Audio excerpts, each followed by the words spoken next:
There are a number of sedimentary environments.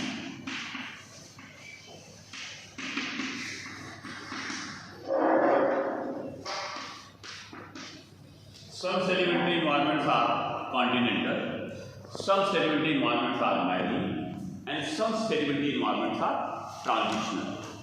So there are three types of sedimentary environments: continental, transitional, and marine. The marine sedimentary environments are deep sea and shallow sea. The continental sedimentary environments are glacial, Aeolian, Fluvial, and the transitional environment sedimentary environments are delta and estuary.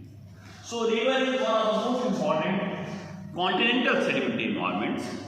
And what are sedimentary environments? Sedimentary environments are the geomorphic unit in which deposition takes place. Sedimentary environment is a geomorphic unit in which deposition takes place. So today we are going to discuss river, which is one of the most important sedimentary environment under which deposition takes place, and it is one of the most important continental sedimentary environment. So what are rivers?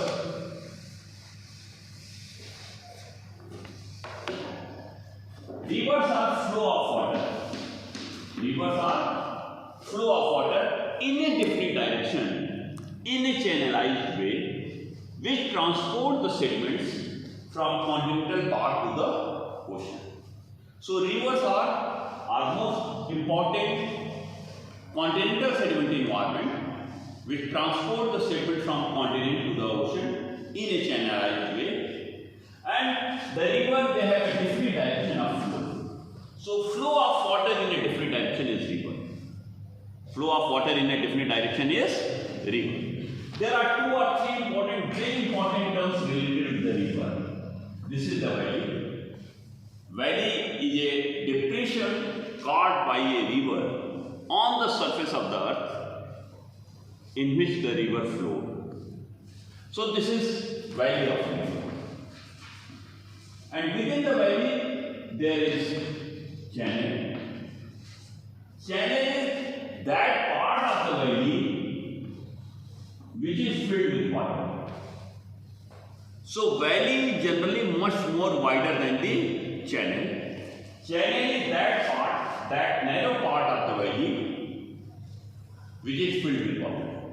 So for all the rivers, there is a very wide valley which is filled with water, and that part of the valley which is filled with water is known as channel. So there are two things, valley and the channel. And because of the climate change, most of the rivers of our country, they are characterized by very, very wide valley up to 30 or 40 kilometer wide, whereas the channel is very narrow, few hundred meters thick only. So we can classify the river on a number of bases. I think you may go through the basic concepts of the river in my book, The Concept of River, published from Springer. You must be knowing it. Some of the chapters are free. So I think that this chapter, the first chapter, that is the basic concept of river, should be free. So you may get a number of terms related with the river. I have classified the river on a number of bases.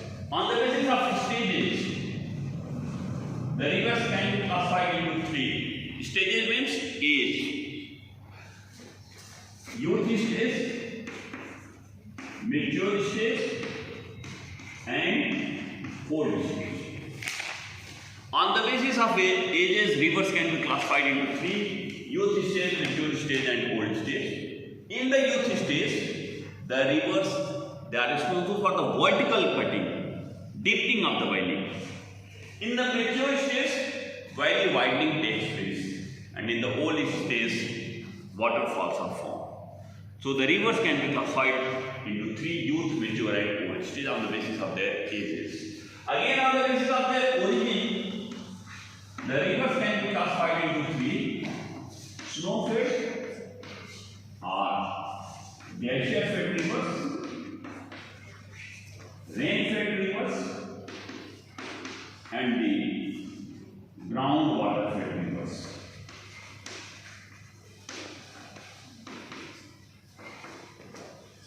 So if the water is coming by the melting of the glacier or by melting of the snow, they are known as glacier fed rivers.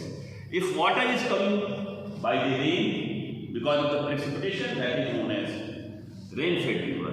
And if the water is coming from the ground, if the groundwater is coming, that is responsible for the flow of water, then that is known as groundwater fed river. In our country, the Ganga, Ghagra, Gandak, Kosi, they are glacier fed rivers. Kaveri, Krishna, Godavari, Narmada, Tapti, they are the rain fed rivers. And Gomti, Choti Gandak, Sai, they are the groundwater fed rivers. Again, on the basis of channel pattern, our Sinuosity, rivers can be classified into three: straight river, braided river,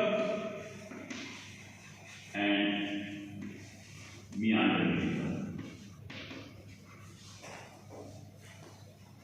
What is Sinuosity? Sinuosity is the ratio of distance.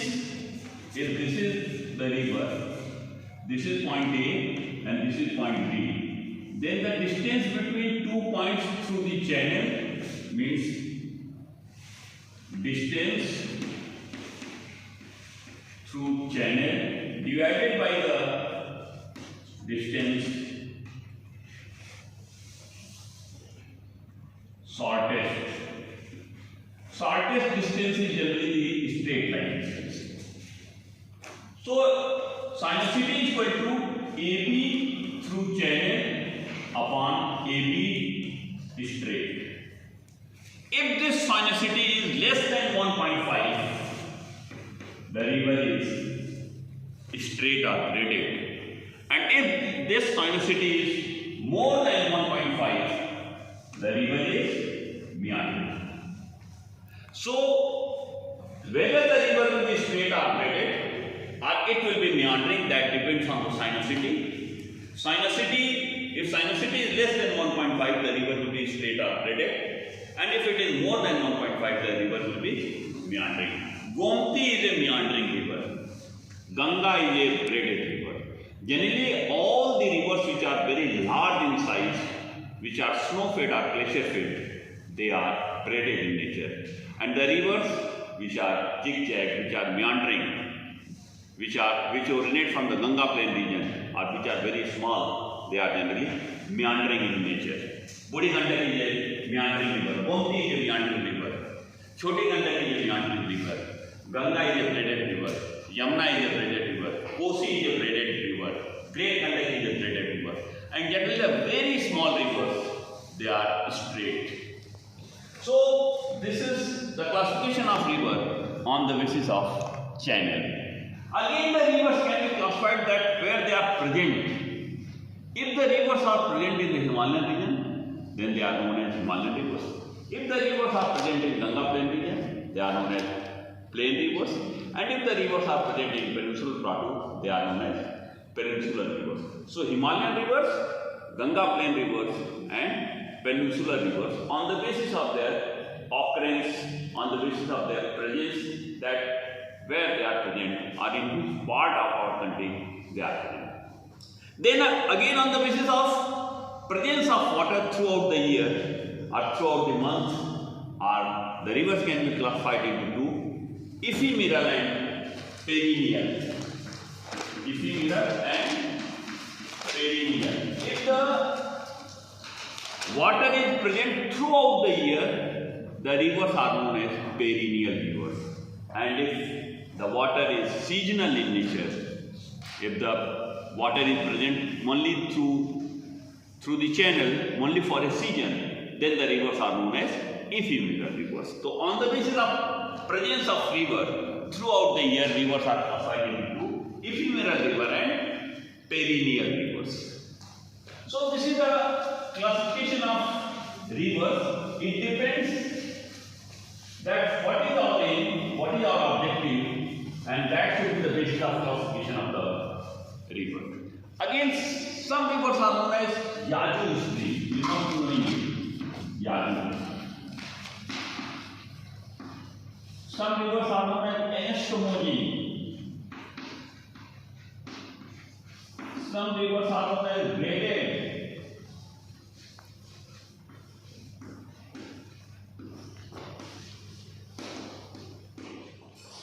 Yazoo stream.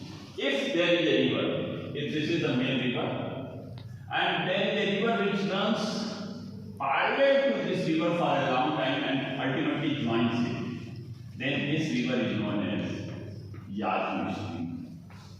If a river runs parallel to the main river and then joins it, then that tributary is known as Yazoo stream. Anastomogene river, if a river breaks its channel into two and again joins it, means breaking and rejoining of channel is known as anastomogene river system. If a river breaks its channel and then after some kilometer, after few kilometers again joins into the main channel, then that is known as anastomogene river pattern. Then the graded stream. We all know that any river can erode a maximum up to what depth? Base level. And base level is the sea level. No river can erode below the base level. There is only one sedimentary environment which can erode below the base level, and that is glacier. Glaciers can erode below the sea level and they form the fjords. So generally all the rivers, they try their best to achieve the base level. They try their best to erode the valley maximum up to the sea level. And if the river achieves its base level, then that river is known as graded river. The river which achieves its base level, that is known as graded. So these are the basic introduction related with the river. Now there are three types of depositional geomorphic features formed by a river. Number one is channel deposit. Second is overlying deposit. And third is floodplain deposit.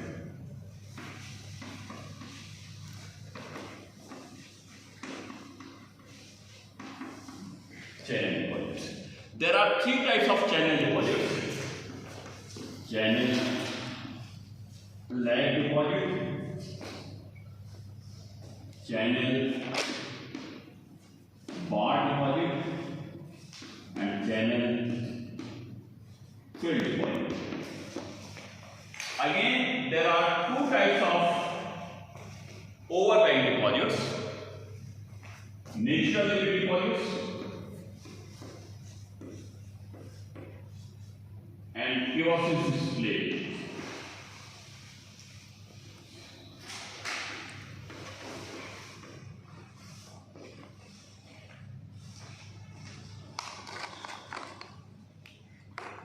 The channel deposits, the overlying deposits, and the floodplain deposits. Channel deposits are again classified into three: channel lag deposit, channel bar deposit, and channel fill deposit. Whereas the overlying deposits can be classified into two: the natural levee deposits and the crevasse split deposits. And the third is the floodplain deposits. Now, the number one, which is related to the channel deposit, that is the channel lag deposit.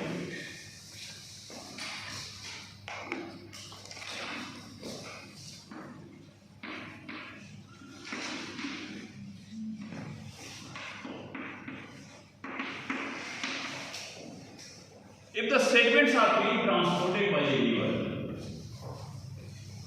whatever the energy of the river may be, the finer sediments will be in the downstream direction, followed by coarser sediments, and followed by very coarse sediments.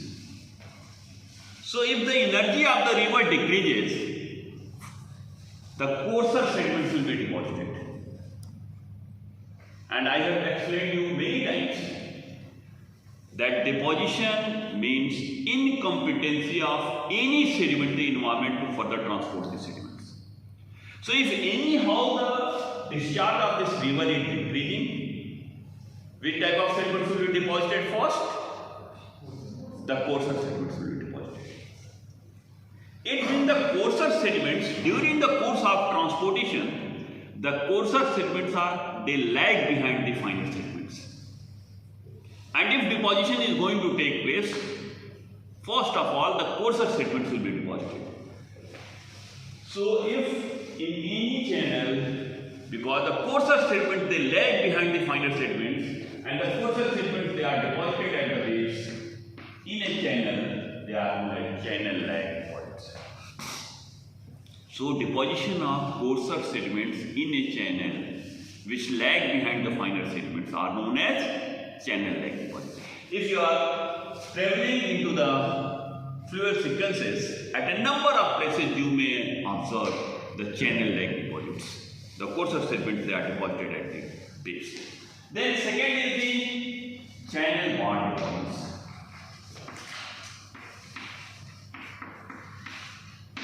There are three types of bar. Bar means deposition of sand. Deposition of sand is known as bar. And there are three types of channel bar deposits. Number one is point bar deposit. Second is braid bar deposit. And third is lateral bar deposit. There are three types of channel bar deposits. Point bar deposit, braid bar deposit, and lateral bar deposit. Now what are point bar deposits? The point bar deposits are, these are the point bar deposits. These are the point bar deposits, the purple color. How to define point bar deposits? They are the crescentic shape deposition of sand, which are present on concave side of the river, convex side of the river, in a meandering river. So crescentic shape deposition of sand in a meandering river which are attached at one side of the river are known as point bar. And what are braid bar? In a braided river such as Ganga, Ghagra or Great Ganga, the deposition of sand within the channel, this is the flow of water, this is the flow of water, this is again the sand part, this is again the sand part, flow of water, flow of water, flow of water. This is, what is this? This is braid bar. Deposition of sand within the channel in a braided river is known as braid bar. Then what are lateral bars? If this is the braided river, the sand parts which are attached on one side of the river are known as lateral bars. So if in a braided river we get the deposition of sand which are attached at one side of the river, then they are known as lateral bar. So there are three types of bar in a river: point bar, which are typical to the meandering river; braid bar, which are present within the channel in a braided river; and the lateral bars, which are attached on one side of a braided river. Now, generally the braid bar deposits are very huge in shape and size. The lateral bar deposits are also very huge in shape and size. But the point bar deposits, they are less than a kilometer. Whereas in the Ganga river, what we have observed, that certain braid bars, they are up to 10 kilometers in length. Again, certain lateral bars are also very, very long, very kilometer long. So how to identify that this bar is braid bar or point bar in a rock river, if river is not there? We are getting the fluvial sediments into the Gondwana system. We are getting the fluvial system into the Sinuosity system. Then how to know that these sand deposits were formed by a meandering river or a braided river? These bars are point bar or braid bar or lateral bar. How to identify them? Then we have carried out, and a number of scientists they have carried out, they have analyzed the bar by making the trenches on it. And what we have done, what we have observed, that this is the symmetric lithogram for the point wall system. We get trough cross bedding. We get planar cross bedding.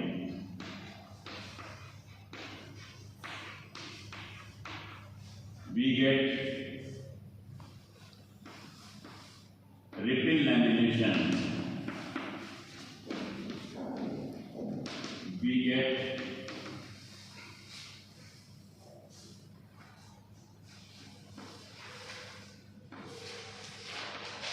climbing ripple lamination.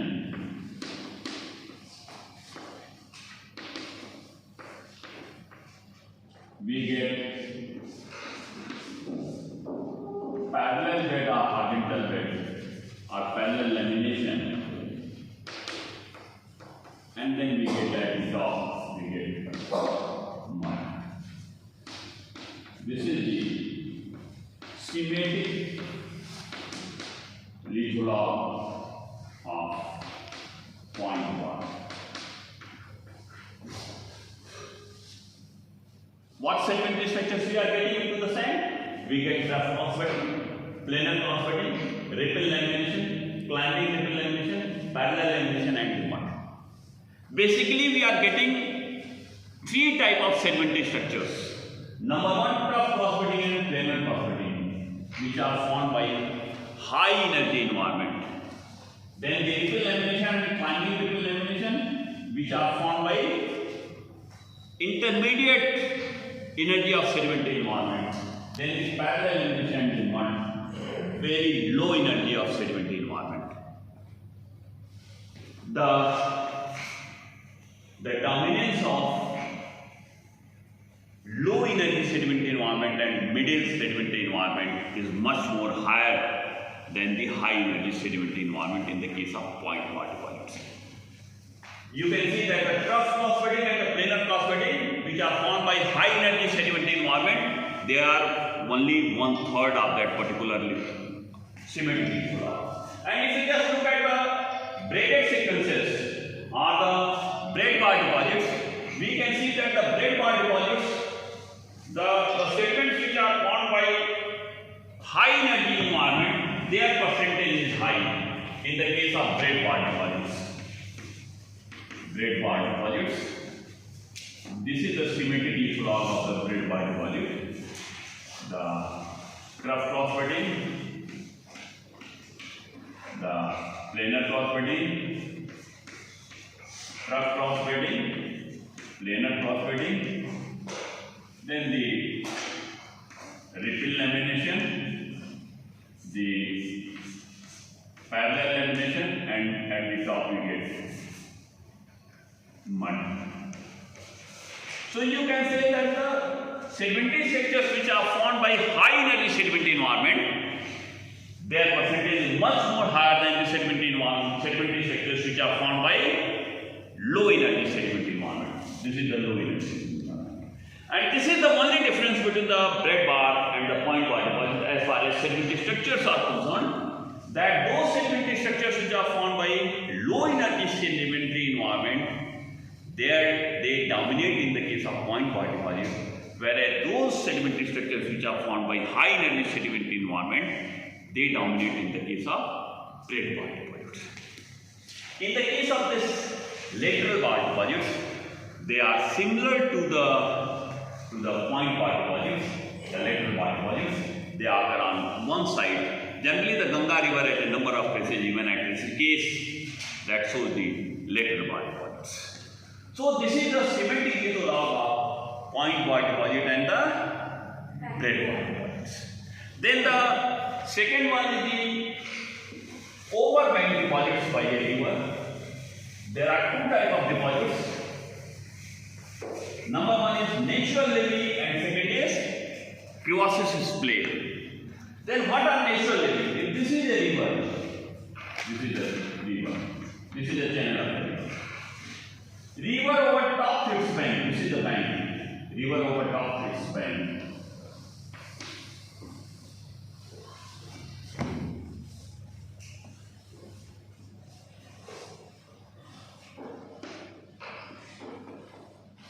during high discharge or during flood, the river overtops its bank and the water ultimately enters into the floodplain. This is the So when the river overtops its bank, the fine-grained sediments are deposited at the bank and they form a levee. Because this levee is formed by the river naturally, that's why this is known as natural levee deposits. So what are natural levee deposits?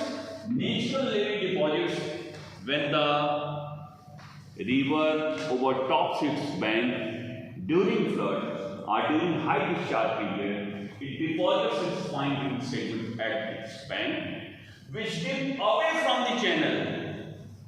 They dip away, you can see that they are dipping away from the channel at a very gentle slope gradient, less than 5 dB, generally 1 to 3 dB. So the fine-grained sediments, deposition of fine-grained sediments at the bank of the river when the river overtops its bank during flood is known as natural levee deposits. They slope or they dip away from the channel at a very gentle angle, less than 5 dB. And what sedimentary structures we get? We get climbing ripple lamination, we get ripple lamination, or we get parallel bed, and we get mud. This is mud, then the parallel lamination or horizontal lamination, then the ripple lamination, and we get the climbing ripple lamination. It means generally the climbing ripple lamination. It means generally the low energy sedimentary structures, they are present in the natural levee deposits. The high energy sedimentary structures such as cross-bedding or ripple marks, they are formed by non-cohesive granular material, they are formed by sand only. Here we are having silt and clay. In the silt and clay, only climbing ripple lamination or ripple lamination or parallel lamination or mud will be formed during low energy sedimentary environment. So these are the natural levee deposits. Most of the rivers, they show very well exposure of the natural levee deposits. You can see at the Faidabad in the Ghagra river, you can observe in the Ganga river, you can observe at a number of places in the Gomti river. They take very gentle slope gradient will dip away from the channel. Then what are crevasses clay deposits?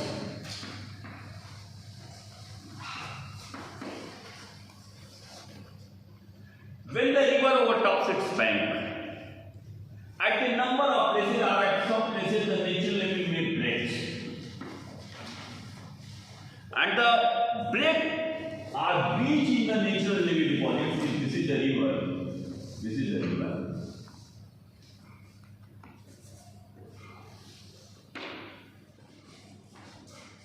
Because of the high discharge of the river, because of the flood in the river, the natural levee deposits may breach, that may break.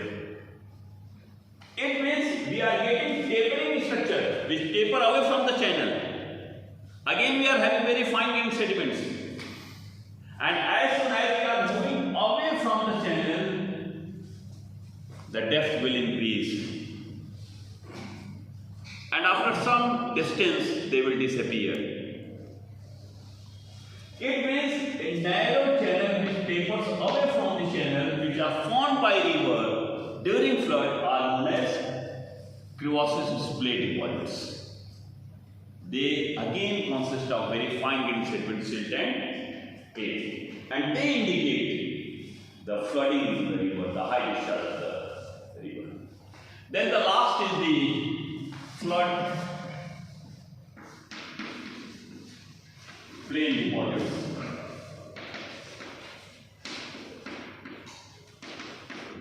Nowadays, we have completely occupied the floodplain of all the rivers. But initially, when the population was limited, all the rivers they were having very wide floodplain. And during high discharge of the river or during flood in the river, the water that accumulates into the floodplain of the river. They are generally away from the main channel of the river, where the water during flood accumulates.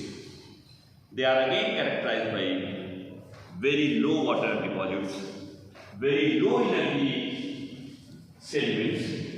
They are again characterized by silt and clay.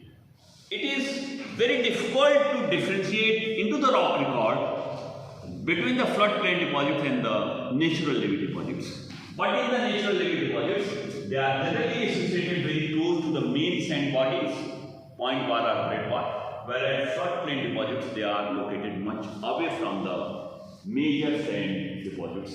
And in the case of floodplain deposits, even the low energy sedimentary environments, they are absent. We may get only the parallel elevation and the point. So this is all about the river, and ultimately during river metamorphosis, although we have very low idea about the evolution of the river, that how a river when it evolved and when it died, but when during the last stage of the river, when there is no water, the low water sediments are the low water discharge of the river that carry very low energy sediments, means clay and the very fine silt, and that is the last stage of the river.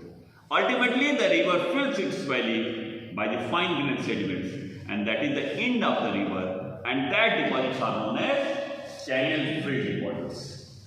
So the channel filled deposit is the last stage of a river, when the fine grained sediments, silt and clay are deposited into the channel of a river, and the river completely dies, the river descends. So this is all about the fluvial system, about the river system, and rivers are the most common agent of weathering, transportation and deposition, because they are present everywhere, and flow of water in a different direction are known as river. So this is all about the fluvial system of the river system. Thank you.